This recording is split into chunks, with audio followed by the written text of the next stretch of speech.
இன்னைக்கு நம்ம என்ன பார்க்க போறோம் சொல்லி பார்த்தோம்னா, வாயிற்படிக்கு மேலே கண்ணாடியை பொருத்த வேண்டும் என்று சொல்கிறார்களே, இதன் பயன் என்ன? இதன் தாத்பரியம் என்ன? அப்படிங்கிறத தான் பார்க்க போறோம். அதாவது வாயிற்படிக்கு மேலே அல்லது வாயிற்படிக்கு அருகாமையிலே பக்கத்திலேயே கூட ஒரு முகம் பார்க்கின்ற கண்ணாடியை வைக்க வேண்டும்னு சொல்றார். இந்த முகம் பார்க்கின்ற கண்ணாடி என்பதனை ஒரு மங்கள பொருளாக சேர்த்திருக்கிறார்கள்.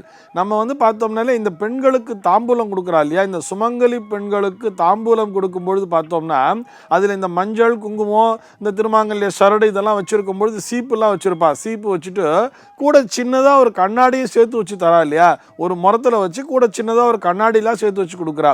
இது எதற்காக அப்படின்னு சொல்லி பார்த்தோம்னா, இந்த கண்ணாடி என்பதை கூட ஒரு மங்களகரமான பொருளாக நம்முடைய சாஸ்திரமானது சொல்கிறது. சார், இது என்ன புதுசாக சொல்கிறேன்? கண்ணாடி அப்படிங்கிறது இப்போ லேட்டஸ்ட்டாக கண்டுபிடிச்சது தானே, ஒரு யூரோப்பியன்ஸ் காலத்தில் கண்டுபிடிச்ச ஒரு விஷயம் தானே, அதுக்கு பின்னாடி அந்த ரசத்தை பூசினா தானே முகங்கிறது அப்படின்னு தெரியும் அப்படிங்கிற மாதிரிலாம் நிறைய பேர் ஒரு விதண்டாவாதத்தினை செய்து கொண்டிருக்கிறார்கள். ஆக்சுவலி பார்த்தோம்னா கண்ணாடி என்கின்ற வார்த்தை நம்முடைய வேதத்திலேயே இடம்பெற்றிருக்கிறது. அதாவது ஸ்ரீருத்ரன்ட்ட பிரார்த்தனை பண்ணுறா இல்லையா, ஸ்ரீருத்ரன் இருக்கும் பொழுது அவரிடம் இன்னென்ன பிரார்த்தனைகளை செய்து கொள் அப்படின்னு சொல்லி வேதமாதா நமக்கு சொல்லி தராளா. உனக்கு சுவாமி கண்ணுக்கு முன்னாடி நின்னா அது வேணும் இது வேணும்னு நீ கேட்காதே, நான் சொல்லித்தரேன். 336 பிரார்த்தனைகள் அப்படிங்கிறது சமக்கம் என்கின்ற ஒரு மந்திரமானது சொல்கிறது. அந்த சமக்கம் என்கின்ற அந்த மந்திரத்திலே பார்த்தோம்னா, அந்த வேத பாகத்திலே பார்த்தோம்னா, இறைவனிடத்திலே பிரார்த்தனை செய்கின்ற விதமாக அஸ்மாச்சமே மிருத்திகாச்சமே என்கின்ற ஒரு அணுவாக்கம்ங்கிறது வரும். அஸ்மாச்சமேன்னா கல்லை கேளு, மிருத்திகைனா மண்ணை கேளு அப்படின்லாம் சொல்லி தரலாம். எனக்கு கல் வேணும்னு கேளு, மண் வேணும்னு கேளுன்னு சொல்லி இந்த மாதிரி வரிசையில் பார்த்தோம்னா சீசஞ்சமே அப்படிங்கிற ஒரு வார்த்தையே வருது. சீசம்னு சொன்னால் கண்ணாடி, நம்ம கூட சீசான்னு சொல்லுவோம் இல்லையா, சீசான்னு சொன்னால் குடுவைன்னு சொல்கிறோம் இல்லையா, அந்த வார்த்தையானது நம்முடைய வேத பாகத்திலேயே இடம்பெற்றிருக்கிறது. ஆக கண்ணாடி என்பதனை எனக்கு கண்ணாடி வேணும்னு கேளுன்னு சொல்லி சுவாமிகிட்ட பிரார்த்தனையை பண்ணிக்கோ அப்படின்னு சொல்லி நமக்கு வேத மாதாவே சொல்லி தருகிறாள் என்று சொன்னால், இந்த கண்ணாடி என்பது நம்முடைய தேசத்திலே அந்த காலத்திலேயே இருந்திருக்கிறது, அதாவது வேத காலத்திலேயே இருந்திருக்கிறது என்பதையும் நாம் புரிந்து கொள்ள வேண்டும். இந்த கண்ணாடி என்பது ஒரு மங்களகரமான பொருள். இதனை வீட்டு வாசல்ல வச்சிருக்கோம் அப்படின்னு சொன்னா அந்த இல்லத்திலே மங்களகரமான நிகழ்வுகள் தொடர்ந்து நடக்கும்னு சொல்றார். இதில் நிறைய பேர் ஈஸியாக புரிஞ்சுக்கிறதுக்காக எப்படி சொல்லுவான்னு பார்த்தோம்னா, ஒரு கண்ணாடியை வீட்டு வாசலில் வச்சுட்டோம்னா ஒரு எதிர்மறையான சக்தி அந்த வீட்டுக்குள்ளே நுழையும் போது கண்ணாடியை பார்க்குமா, கண்ணாடியை தன்னுடைய உருவத்தையே பார்த்துட்டு பயந்து போயிடுமா, அது பயந்து போயிட்டு திரும்பி போயிடும் அப்படிங்கிற மாதிரிலாம் இவர்கள் நமக்கு கதையினை சொல்லி வைத்திருப்பார்கள்.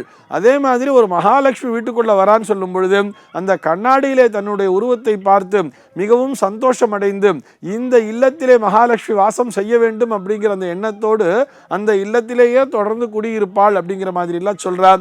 குறிப்பாக திருஷ்டி தோஷம் போகணும், அதுக்காக இந்த கண்ணாடியை வச்சுக்கலாம் அப்படிங்கிற மாதிரியும் நம்முடைய பெரியவர்கள் சொல்லி வைத்திருப்பார்கள். எல்லாவற்றையும் விட மிக முக்கியமான பாயிண்ட் என்னன்னு சொல்லி பார்த்தோம்னா, குலதெய்வம் எதுன்னே தெரியாமல் இருக்கா இல்லையா, எனக்கு குலதெய்வம் எதுன்னே தெரியாது அப்படின்னு சொல்கிறவாள்லாம் வீட்டு பூஜை அறையிலேயே ஒரு சிறிய கண்ணாடியை வைத்து வழிபடலாம் சொல்கிறார். அந்த கண்ணாடிக்குள்ளாக உங்களுடைய குலதெய்வமானது வாசம் செய்யும் அப்படிங்கிற ஒரு தாத்பரியத்தையும் நம்முடைய பெரியவர்கள் சொல்லியிருக்கிறார்கள். நமக்கு குலதெய்வம் எதுன்னே தெரியாது அப்படின்னு சொன்னால் கூட ஒரு கண்ணாடியை வைத்து கூட பூஜிக்கலாம்னு சொல்லி, ஆக ஒரு வீட்டினுடைய நிலைப்படியிலே அந்த வாசலுக்கு மேலே கண்ணாடியை வைக்கும் பொழுது அந்த கண்ணாடியிலே கண்டிப்பாக உங்களுடைய குலதெய்வத்தினுடைய அருள் என்பது சேர்ந்துவிடும். அந்த குலதெய்வத்தினுடைய அருளாலே, அதுபோக அது மங்களகரமான பொருள் என்பதால் அந்த மகாலட்சுமியினுடைய அருளாலே அந்த இல்லத்திற்குள்ளாக எதிர்மறையான சக்திகள் அல்லது ஒரு தேவதைகள், இந்த திருஷ்டி தோஷம்னு சொல்கிறோம் இல்லையா, இது போன்ற எந்த குறைகளுமே அந்த இல்லத்திற்குள்ளே நுழையாது அப்படிங்கிற ஒரு தாத்பரியத்திற்காகத்தான், அந்த தாத்பரியத்தை உள்ளடக்கித்தான் வீட்டு வாயிலிலே கண்ணாடியை வையுங்கள் அப்படின்னு சொல்லியிருக்கான். இதில் ஒன்றும் தப்பே இல்லையே. ஒரு கண்ணாடி வைக்கிறதுக்கு நமக்கு என்ன காஸ்ட் ஆகிட போகிறது, இல்லை அதனால் நமக்கு என்னதான் ஒரு அசௌகரியங்கிறது வந்துட போகிறது, எதுவுமே வராது இல்லையா. அதை வச்சு தான் பார்ப்போமே. நம்ம வீட்டில் காரணமே இல்லாமல் ஏதோ ஒரு கஷ்டங்கிறது வந்துட்டு இருக்கு சார்.